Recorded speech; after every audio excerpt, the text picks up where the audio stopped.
नमस्कार। भव्य भारत डायलॉग्स में आपका हार्दिक स्वागत है। आज हम आपको क्या भगवान बुद्ध का आविर्भाव महाभारत या भगवान कृष्ण से पूर्व हुआ था, इसके बारे में जानकारी देने जा रहे हैं। यह तथ्य निर्विवाद रूप से सत्य है कि भगवान बुद्ध का जीवन काल 1807 ईसा पूर्व का निर्धारित है तथा पाणिनि का काल 700 से 500 ईसा पूर्व था। निश्चय ही पाणिनि ने अष्टाध्यायी तथा अपने ग्रंथों में बुद्ध, महाभारत व शक्ति भगवान धर्म का उल्लेख अपने पूर्ववर्ती ग्रंथों एवं श्रुतियों से किया है। प्रश्न यह है कि महाभारत का काल बुद्ध के बाद का कैसे हुआ। इसके लिए इतिहास को खंगालने की आवश्यकता है। एक बात तो यह है कि पाणिनि ने कहीं भी यह नहीं कहा कि महाभारत का काल बुद्ध के बाद का है। ऐसा प्रमाण हमें नहीं मिलता है। दूसरी बात, महाभारत के 1 लाख श्लोकों में कहीं भी बुद्ध का उल्लेख नहीं है, जबकि महाभारत को उस समय भारत का प्रतिबिंब कहा गया था। अगर कहीं महर्षि पाणिनि ने अपने ग्रंथों में मस्करी परिवारजक का उल्लेख किया है तो वह कोई चर्चा का विषय ही नहीं है। बुद्ध का काल तो पाणिनि से भी लगभग 1300 से 1200 ईसा पूर्व था। महर्षि पाणिनि ने अष्टाध्यायी की रचना की।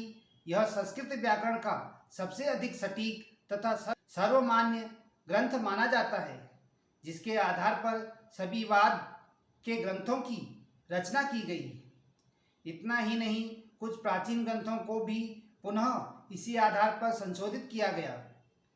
अब जरा महाभारत की स्थिति पर भी ध्यान दें। वेदव्यास जी ने एक ग्रंथ की रचना की जिसमें 1 लाख श्लोक थे। इन 1 लाख श्लोकों को 100 पर्वों में बांटा गया था। इस ग्रंथ का रचना काल 3100 ईसा पूर्व के लगभग माना जाता है। इसका नाम जय महाकाव्य था।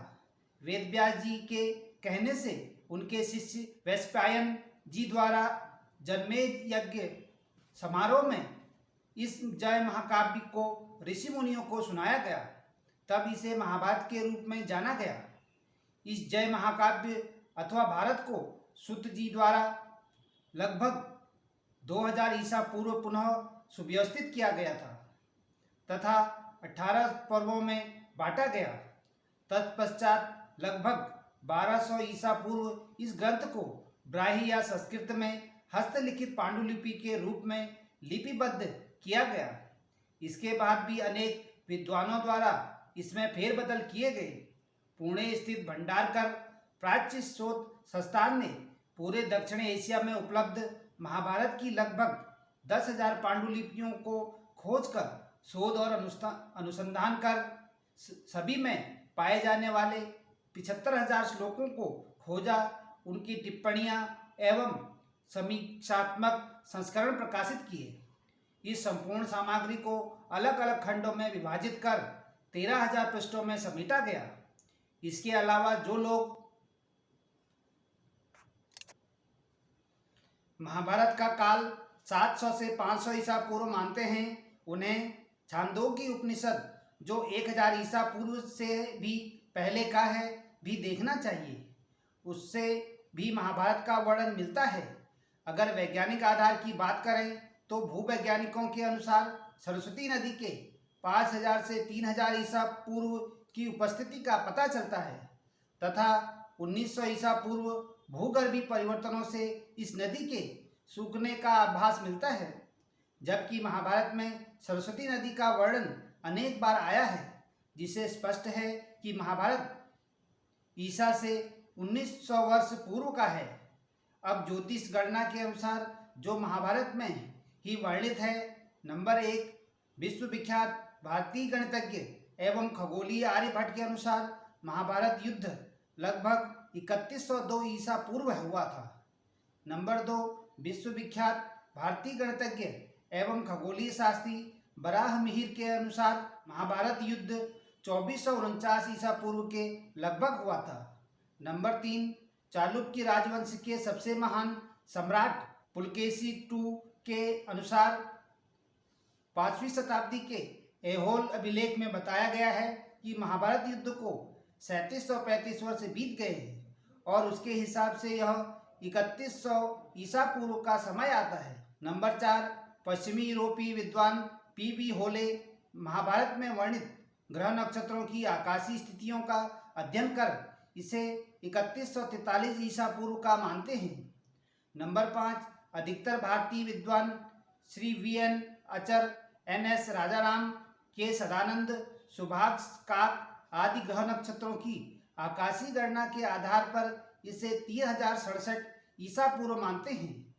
नंबर 6, ताज़ा शोधानुसार ब्रिटेन में कार्यरत न्यूक्लियर मेडिसिन के फिजिशियन डॉक्टर मनीष पंडित ने महाभारत में वर्णित 150 खगोलीय घटनाओं का अध्ययन कर बताया कि यह युद्ध 3067 ईसा पूर्व हुआ था। उस वक्त कृष्ण 55-56 वर्ष के रहे होंगे। इसके कुछ समय बाद ही महाभारत का रचना काल माना जाता है। नंबर 7, कृष्ण का काल द्वापर युग में था, जबकि कलयुग का प्रारंभ 3102 ईसा पूर्व हो गया। इससे पता चलता है कि कृष्ण का काल और महाभारत ईसा से कम 3102 वर्ष पूर्व ही था। डॉक्टर प्रभुदयाल मित्तल ने छांदोग्य उपनिषद के श्लोकों, मैत्रायणी उपनिषद और शतपथ ब्राह्मण के कृतिका स्वाधीत उल्लेख से बताया कि तत्कालीन खगोलीय स्थिति की गणना कर ट्रेनिंग कॉलेज पूना के गणितज्ञ प्राध्यापक शंकर बालकृष्ण दीक्षित ने कृष्ण काल को लगभग 5000 वर्ष पूर्व यानी ईसा से लगभग 3000 वर्ष पहले ही माना है। छांदोग्य उपनिषद भी इसी काल का माना जाता है। उसमें देवकी पुत्र कृष्ण का उल्लेख मिलता है। शतपथ ब्राह्मण का काल 2500 ईसा पूर्व का है। उपनिषद का रचना काल भी 2500 से 2000 ईसा पूर्व का ही निर्धारित किया गया है। नंबर 9, डॉक्टर मित्तल के अनुसार ही महाराजा परीक्षित के समय सप्तऋषि का महानक्षत्र पर थे। ज्योतिष शास्त्र के अनुसार मघा नक्षत्र से प्रारंभ होकर 27 नक्षत्र होते हैं।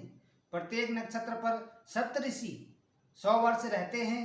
नक्षत्रों का एक चक्र पूरा कर वर्तमान में सप्तऋषि कृतिका नक्षत्र पर है, जो कि 21वां नक्षत्र है। इस प्रकार 2700 प्लस 2100 = 4800 वर्ष पूरे परीक्षित का काल हुआ है। परीक्षित के पितामह अर्जुन थे, जो श्री कृष्ण के 18 वर्ष छोटे थे। इस प्रकार उक्त ज्योतिष गणना के अनुसार कृष्ण का काल अब से 5000 वर्ष पूर्व का सिद्ध होता है। नंबर 10, भारत का सर्वाधिक पुराना युधिष्ठिर संवत है। यह कलयुग से 40 वर्ष पूर्व का है।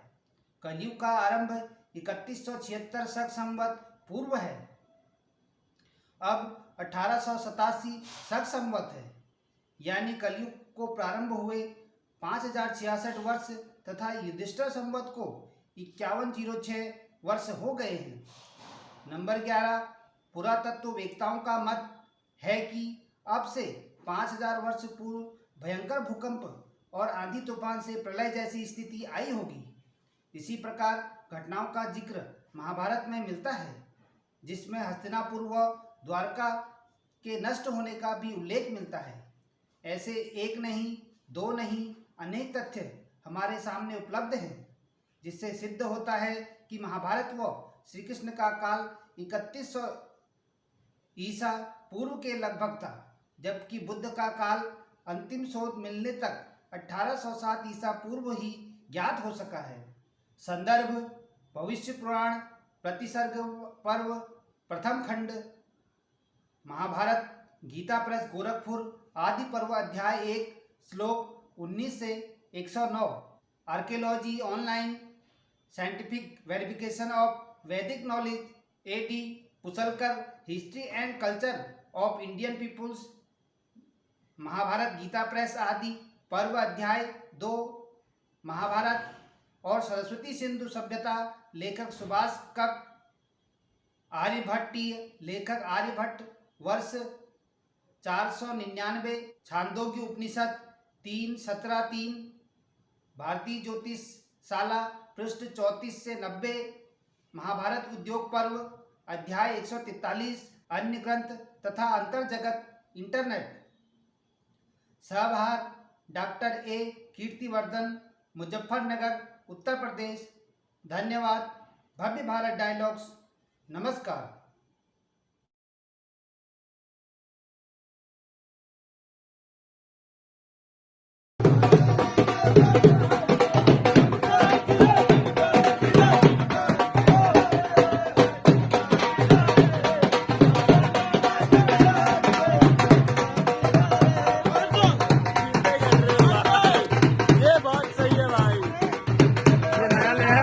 अपनी पेटीएम ऐप से किसी भी क्यूआर कोड को स्कैन करो और आसानी से पेमेंट करो। पेटीएम करो मस्त